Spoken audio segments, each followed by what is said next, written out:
All right, you fools. You've brought this on yourselves.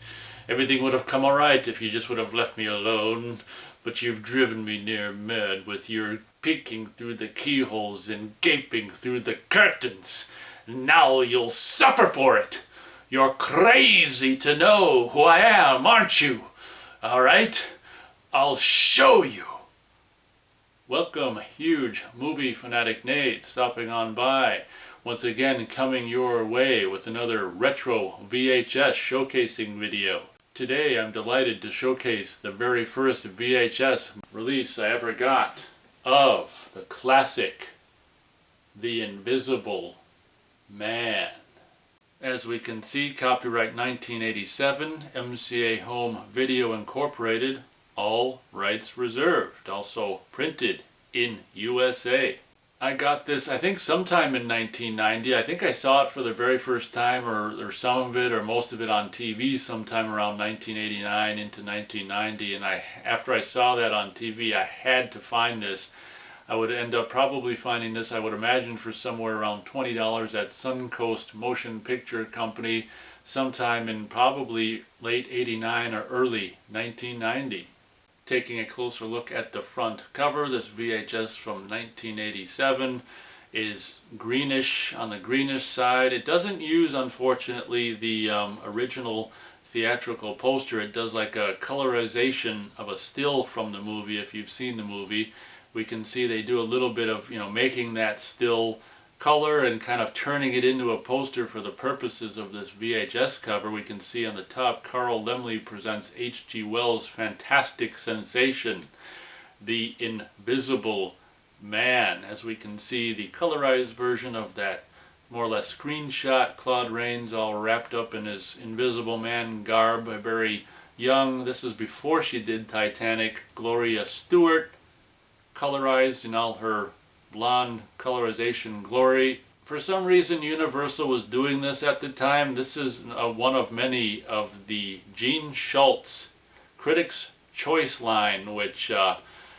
could do without his face being on the front cover, that's for sure. 4 different versions of this guy, but nonetheless, it's on the front cover.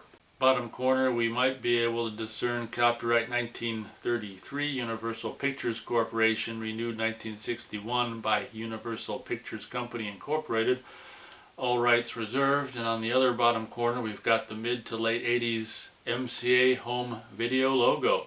Taking a look at the right spine, green just like the front cover with a yellow logo up top, MCA Home Video. Same thing that's featured on the front cover. Oh Jesus, look at that. Never mind. I thought it was Carl Laemmle HG. It's the frickin' Gene Schultz Critics' Choice, then The Invisible Man. Give me a break. Okay, that bugs me.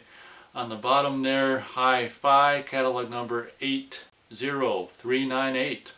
Taking a look at the left spine, we've got the same thing except for up top, barcode, VHS under that for some reason, and on the bottom they just switched.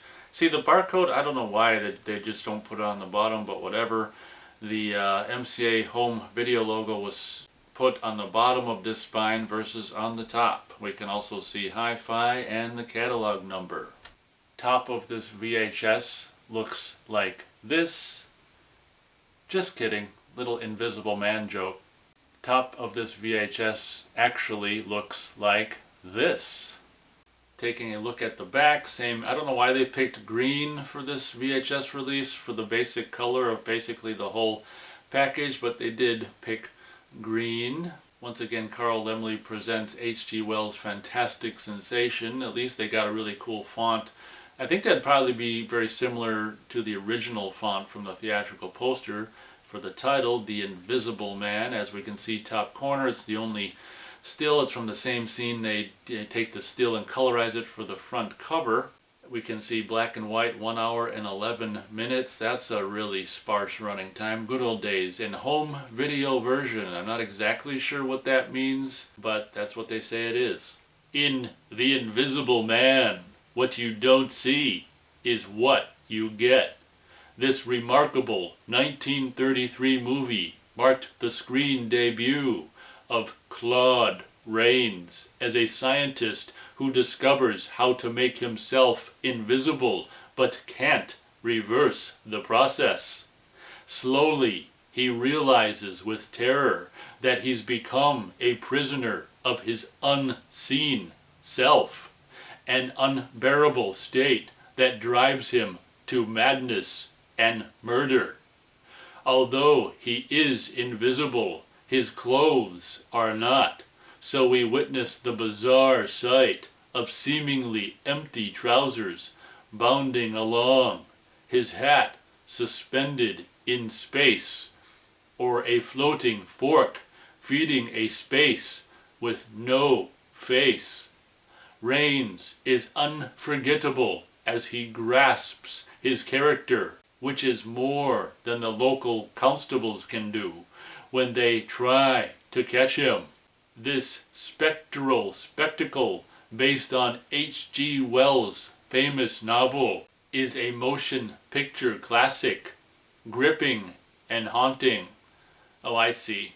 Gene Schalt wrote that. Schalt? I think I'll just say Schalt. Gene Schalt wrote that. Okay, well, it's not a bad thing, but it doesn't mean your face has to be on the cover. As we can see, abbreviated credits there. And at the bottom, as we can see, all important warning copyright information, mid to late 80s MCA Home video logo in yellow. Taking a look at the VHS cassette itself, I generally don't run into this problem, but this tape definitely ran into this problem. As we can see, a considerable amount of mold on this VHS cassette, on the tape itself, so that's a bummer. Good thing I've got this movie on DVD and Blu-ray, but would be interesting to try watching this tape and see if it works or how well it works, but that's a little bit of a bummer. Actually, kind of, as you may or may not know, if you've seen or haven't seen this movie, it takes place in the opening takes place in a blizzard in the winter. It kind of looks like a blizzard in the winter on the tape itself there, so that's kind of fitting. Yeah, that's it. I meant to do that. Taking a closer look at the label, we can see what MCA Home Video was doing at the time. It just got basically white label with a, I guess, kind of a very, very light reddish, kind of pinkish watermark, which would probably just say MCA Home Video Incorporated over and over and over. Our information, the original font for the Invisible Man. As we can see, copyright 1987, MCA Home Video Incorporated, all rights reserved. Your information we've already seen. But I think this is the only place on this release that actually features the Dolby logo and BNR, indicating the Dolby BNR track on non-hi-fi tracks, I would imagine, because I don't think they had to put Dolby noise reduction on hi-fi tracks. That was mainly for, I think, only for the non-hi-fi tracks. And of course, below the line, your all-important warning copyright information in the lovely FBI logo. Taking a look at the spine, same thing, pink on white, watermark obsessively spread throughout this label. MCA Home Video logo, Invisible Man in the classic Invisible Man font. Oh, printed in USA can also be seen on this label. Definitely a movie I hold in very high regard. I should probably get around to doing a movie review of this at some point. Don't think I ever reviewed it on this channel in all the years I've been doing this channel. No promises, only if I remember to do it someday down the line. I may or may not end up doing that. I think you can kind of tell I hold this movie in very high regard, so that's kind of a mini review, I guess, at the end of the day. Hope you guys enjoyed this video. Thanks so much for watching, and as always, we'll catch you on the next video.